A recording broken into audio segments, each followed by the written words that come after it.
গেলেন, ওই ভদ্রমহিলার অন্তর্বাসটাও ছাড়লেন না, ক্যান্টনমেন্ট থেকে কি নিয়ে যাবেন?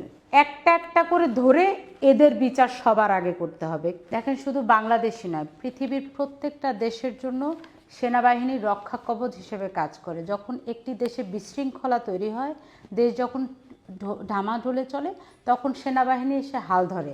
বাংলাদেশের প্রেক্ষাপটে আমরা বেশ কয়েকবার দেখেছি সেনাবাহিনী এসে আমাদের বিশৃঙ্খল দেশের পরিস্থিতি স্বাভাবিক করেছে, দেশের মানুষের শান্তি ফিরিয়ে আনার জন্য যথেষ্ট চেষ্টা করেছে।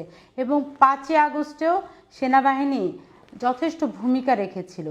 সেই সেনাবাহিনীর দিকে আঙ্গুল তুলে এভাবে অধ্যত্ত বক্তব্য দেয়া কোনোভাবেই আমরা জনসাধারণের পক্ষ থেকে মেনে নিতে পারছি না।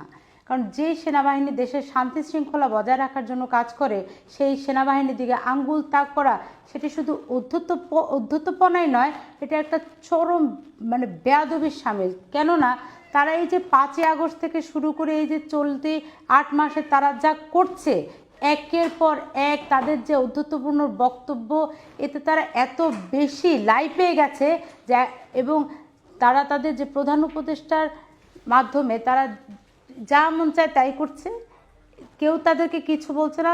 উপরন্তু তারা যে বিভিন্ন ব্যবসায়ী থেকে টাকা পয়সা, কর্পোরেট টাকা পয়সা নিয়ে তারা দল গঠন করে ফেলেছে, তারা মিডিয়াতে খুব ভালোভাবে প্রচার পাচ্ছে, এগুলাতে তাদের মুখের লাগাম খুলে গেছে। এই জন্য তারা মনে করছে তারা যা বলবে তাই সঠিক। এবং তারই প্রেক্ষাপটে 11ই মার্চে তারা গিয়েছিল, সেনাবাহিনী তাদেরকে এটা বলে যে তারা এত বড় একটা প্রশ্নের সম্মুখীন করেছে আমাদের দেশকে। কি বলবো, আমরা খুবই লজ্জিত, আমরা বিবেকের কাছে খুবই লজ্জিত। শুধু তাই নয়, আরেকজন প্রাক্তন সমন্বয়ক তিনি কি বললেন, যে গণভবনের মতো করে ক্যান্টনমেন্টও ঘেরাও করা হবে। মাথার মধ্যে কিছু থাকতে হবে তো।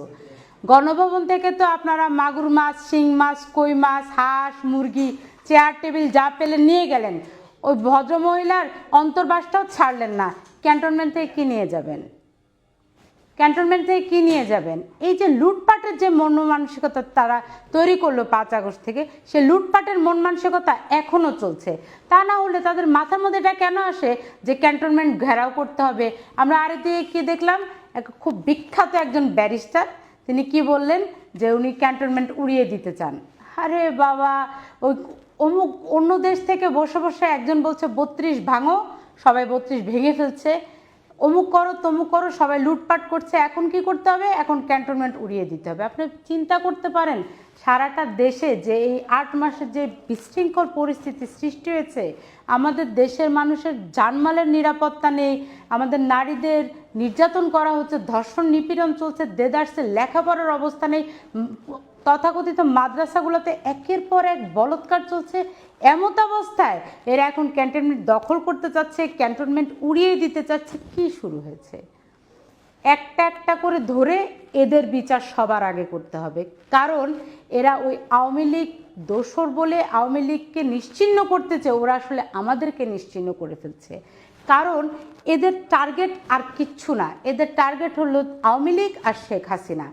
এদের টার্গেট তো হওয়া উচিত ছিল দেশের মানুষের শান্তি, আমাদের সমৃদ্ধি, বাংলাদেশের সুন্দর একটা দেশের ভবিষ্যৎ। কিন্তু তা না হয়ে এদের টার্গেট শুধু শেখ হাসিনা আর আওয়ামী লীগ আর দোসর ফ্যাসিবাদ, এগুলোই এদের টার্গেট।